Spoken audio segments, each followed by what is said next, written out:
Well, former Pennsylvania governors, both Republican Tom Ridge and Democrat Ed Rendell, weighing in on Pennsylvania's ballot counting and want to make sure every legal ballot is counted. The chair of the National Election Initiative, well, they chair, I should say, to help ensure fair and safe voting, and they have this to say right now.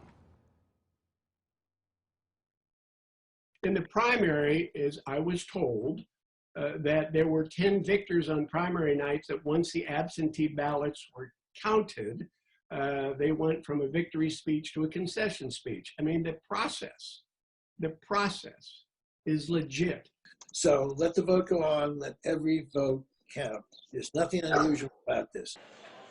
Well, after the polls closed Tuesday night, Ridge and Rendell were joined by every living former Pennsylvania governor, all of which are Republicans, except for Ed Rendell. He's a Democrat.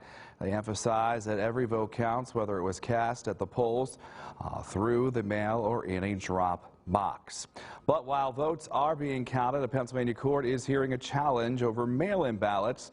The fight is over those that have mistakes on them. The Secretary of State telling county election officials that while they're canvassing the ballots, they can contact voters who made mistakes so that they have a chance to correct them. But now some Republicans are challenging that in court and saying that's illegal. The court has not yet made a decision. The DNC filing a motion to join the case on the side of the Department of State. Pennsylvania Secretary of State is expected to give an update soon. Dennis Owens is at the Farm Show Complex in downtown Harrisburg with more on that.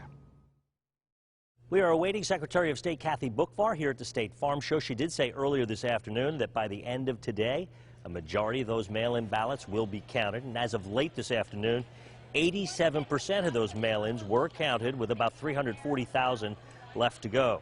Those ballots are running above 70% for former Vice President Joe Biden. President Trump tweeting today that the counting should stop, but there's no real basis for that. His campaign has also flooded Pennsylvania courts, from the Supreme Court to Commonwealth Court, complaining of everything from his people not being allowed in Philadelphia, where those mail-ins are being opened and counted. He's also arguing that mail-ins should be set aside and not counted if they haven't been verified by signature or ID. That will be dealt with in the courts tomorrow morning. The courts are dealing with all of those motions, and while that happens, the counting still continues. Again, we are awaiting an update from Secretary of State Kathy Boockvar. We will have that about 5:15 today. In Harrisburg, I'm Dennis Owens.